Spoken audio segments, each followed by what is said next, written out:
ಯೋಂತಃ ಪ್ರವಿಶ್ಯ ಮಮ ವಾಚಮಿಮಾಂ ಪ್ರಸುಪ್ತಾಂ ಸಂಜೀವಯತ್ಯಖಿಲಶಕ್ತಿಧರಸ್ವಧಾಮ್ನ ಅನ್ಯಾಂಶ್ಚ ಹಸ್ತಚರಣಶ್ರವಣತ್ವಗಾದೀನ್ ಪ್ರಾಣಾನ್ನಮೋ ಭಗವತೆ ಪುರುಷಾಯ ತುಭ್ಯಂ. ಪೂಜ್ಯಾಯ ರಾಘವೇಂದ್ರಾಯ ಸತ್ಯಧರ್ಮರತಾಯ ಚ ಭಜತಾಂ ಕಲ್ಪವೃಕ್ಷಾಯ ನಮತಾಂ ಕಾಮಧೇನವೇ.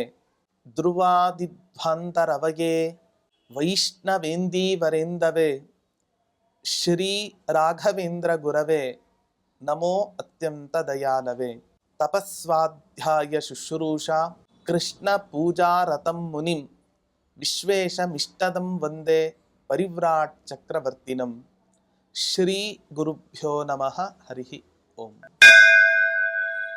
ಕೃಷ್ಣಾವಧೂತರು ರಚನೆ ಮಾಡಿದ ರಾಘವೇಂದ್ರ ಸಹಸ್ರ ನಾಮಾವಲಿಗಳಲ್ಲಿ ಅಕಾರಾದಿ ವರ್ಣಗಳಿಂದ ಸ್ವರಾಕ್ಷರಗಳಿಂದ ಆರಂಭ ಮಾಡಿ ಅನೇಕ ವ್ಯಂಜನಾಕ್ಷರಗಳಲ್ಲಿಯೂ ಕೂಡ ರಾಯರ ಮಹಿಮೆಗಳ ಚಿತ್ರಣವನ್ನ ಇವತ್ತಿನ ದಿನ ಕೃಷ್ಣಾವಧೂತರು ನಮ್ಮ ಕಣ್ಣ ಮುಂದೆ ಇಟ್ಟಿದ್ದಾರೆ.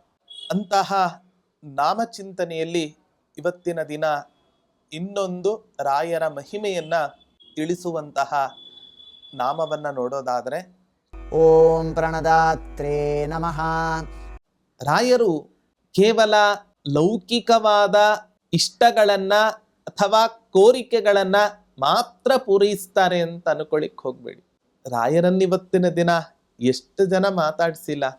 ಯಾರೋ ಒಬ್ಬ ವಿಜ್ಞಾನಿ ಅವನು ರಾಯರ ಬೃಂದಾವನದ ಮುಂಭಾಗಕ್ಕೆ ನಿಂತಾಗ ಅವನಿಗೆ ಪ್ರೇರಣೆಯಾಗಿ ಅವನವರ ಹತ್ರ ಮಾತಾಡಿರೋ ಇತಿಹಾಸವನ್ನು ನಾವು ಕೇಳುತ್ತೇವೆ. ಹಾಗಾಗಿ ರಾಯರ ಒಂದು ವ್ಯಕ್ತಿತ್ವ ಹೇಗೆ ಅಂತ ಹೇಳಿದ್ರೆ, ಯಾರಿಗೆ ಅನುಗ್ರಹ ಮಾಡಬೇಕು ಅಂತ ಪರಮಾತ್ಮನ ಪ್ರೇರಣೆ ಆಗತ್ತೋ ಆ ಪ್ರೇರಣೆಗೆ ತಕ್ಕಂತೆ ಇವತ್ತಿನ ದಿನ ರಾಯರು ಪ್ರತಿಯೊಬ್ಬರಿಗೂ ಕೂಡ ಅನುಗ್ರಹವನ್ನು ಮಾಡ್ತಾರೆ. ರಾಯರ ಹತ್ರ ಹೋಗಿ ಇವತ್ತಿನ ದಿನ ಯಾರೂ ಕೂಡ ನಮಗ್ ಒಳ್ಳೇದಾಗಿಲ್ಲ ಅಂತ ಹೇಳ್ತಕ್ಕಂಥವರು 100ಕ್ಕೆ 100ರಷ್ಟು ಸುಳ್ಳು. ಪ್ರತಿಯೊಬ್ಬರಿಗೂ ಕೂಡ ಅವರವರ ಯೋಗ್ಯತೆಗೆ ತಕ್ಕಂತೆ ಅವರವರ ಪ್ರಾರ್ಥನೆಗೆ ತಕ್ಕಂತೆ ಒಂದಲ್ಲ ಒಂದು ರೀತಿಯ ಅನುಗ್ರಹವನ್ನ ಜೀವನದಲ್ಲಿ ಬದಲಾವಣೆಯನ್ನ ರಾಯರು ಮಾಡಿಯೇ ಮಾಡಿರ್ತಾರೆ. ಅಂತಹ ರಾಯರು ಇವತ್ತಿನ ದಿನ ಅನೇಕ ಜನರಿಗೆ ಪ್ರಾಣವನ್ನ ಕೊಟ್ಟಿದ್ದಾರೆ, ಪ್ರಾಣವನ್ನ ಉಳಿಸಿದ್ದಾರೆ. ಯಾರೋ ಒಬ್ಬ ವ್ಯಕ್ತಿ ಅವನಿಗೆ ಹಾರ್ಟ್ ಅಟ್ಯಾಕ್ ಆಗಿದೆ, ಇನ್ನೇನ್ ಆ ವ್ಯಕ್ತಿಗೆ ಬೈಪಾಸ್ ಸರ್ಜರಿ ಮಾಡಲೇಬೇಕು. ರಾಯರು ಯಾರು ಅಂತ ಗೊತ್ತಿಲ್ಲ. ಎಲ್ಲಾ ವೈದ್ಯರು ಕೂಡ ಆ ವ್ಯಕ್ತಿಗೆ ನಿಮಗೆ ಬೈಪಾಸ್ ಸರ್ಜರಿ ಆಗದೆ ಇದ್ರೆ ನೀವು ಇನ್ನು 1 ವರ್ಷದ ಒಳಗೆ ನೀವು ಈ ಲೋಕವನ್ನ ಬಿಟ್ಟು ಪರಲೋಕಕ್ಕೆ ತೆರಳುತ್ತೀರಿ ಅಂತ ಬೇರೆ ಹೆದರಿಸಿದ್ದಾರೆ. ಯಾರೋ ಒಬ್ಬ ಮಹಾನುಭಾವನ ಸಾಮಾನ್ಯ ವ್ಯಕ್ತಿಯ ಪರಿಚಯ ಆಗತ್ತೆ, ಚಿಂತೆ ಮಾಡ್ಲಿಕ್ಕೆ ಹೋಗ್ಬೇಡಿ.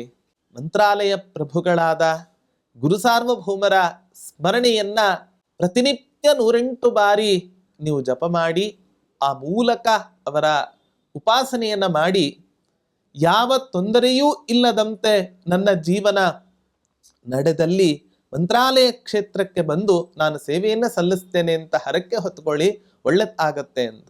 ಅಲ್ಲಿ ತನಕ ಜೀವನದಲ್ಲಿ ಇನ್ನೊಬ್ಬರ ಮಾತನ್ನ ಕೇಳಿಯೇ ಇಲ್ಲದ ಆ ವ್ಯಕ್ತಿ ಏನೋ ರಾಯರ ಪ್ರೇರಣೆಯೋ ಅಥವಾ ಆ ಭಗವಂತನ ಪ್ರೇರಣೆಯೋ ಗೊತ್ತಿಲ್ಲ, ಅದೇ ಮಾತುಗಳು ಕೊರಗ್ತಾ ಇತ್ತು. ರಾಯರ ಅಷ್ಟಾಕ್ಷರ ಮಂತ್ರವನ್ನ ಜಪ ಮಾಡಲಿಕ್ಕೆ ಆರಂಭ ಮಾಡ್ತಾನೆ. ಸುಮಾರು 48 ದಿನಗಳ ಪರ್ಯಂತ ಒಂದು ಮಂಡಲ ಪರ್ಯಂತ ಅವನು ಮಾಡ್ತಾನೆ.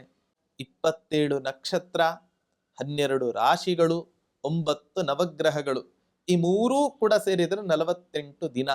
ಹಾಗಾಗಿ ನಕ್ಷತ್ರ ನಿಮಿತ್ತವಾಗಿ, ಗ್ರಹಗಳ ನಿಮಿತ್ತವಾಗಿ, ರಾಶಿಗಳ ನಿಮಿತ್ತವಾಗಿ ಬರತಕ್ಕಂಥ ಎಲ್ಲ ದೋಷಗಳೂ ಕೂಡ ಪರಿಹಾರವನ್ನ ಮಾಡಿಕೊಂಡು ಒಂದು ಮಂಡಲ ಪರ್ಯಂತ ರಾಯರ ಅಷ್ಟಾಕ್ಷರ ಮಂತ್ರವನ್ನ ಪ್ರತಿನಿತ್ಯ ಬಿಟ್ಟು ಬಿಡದೆ ಜಪ ಮಾಡಿ 49ನೇ ದಿನ ಆಸ್ಪತ್ರೆಗೆ ವೈದ್ಯರ ಹತ್ರ ತೋರಿಸ್ಲಿಕ್ಕೆ ಅಂತ ಹೋಗ್ತಾನೆ.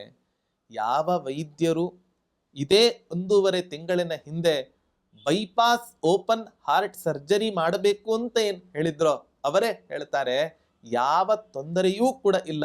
1 ವರ್ಷ ಅಲ್ಲ, 20 ವರ್ಷಗಳ ಕಾಲ ಸುಖವಾಗಿ ನೀವು ಬಾಳ್ತೀರಾ.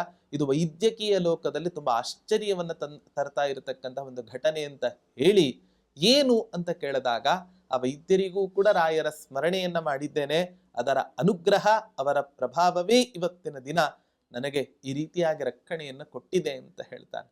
ಹಾಗಾಗಿ ಬಡವರು ಅನ್ನೋ ಭೇದ ಇಲ್ಲ, ಶ್ರೀಮಂತರು ಅನ್ನೋ ಭೇದ ಇಲ್ಲ. ರಾಯರಿಗೆ ಅನುಗ್ರಹ ಮಾಡಬೇಕು ಅಂತ ಮನಸ್ಸಿಗೆ ಬಂತು ಅಂತ ಆದ್ರೆ ಯಾರಿಗೆ ಅನುಗ್ರಹ ಮಾಡ್ತಾರೆ ಅಂತ ಗೊತ್ತಿಲ್ಲ, ಯಾರಿಗೆ ಅವಗ್ರಹ ಅಂತೂ ಅವರ ಜೀವನದಲ್ಲಿ ಯಾವತ್ತೂ ಕೂಡ ಯಾರಿಗೂ ಮಾಡೇ ಇಲ್ಲ.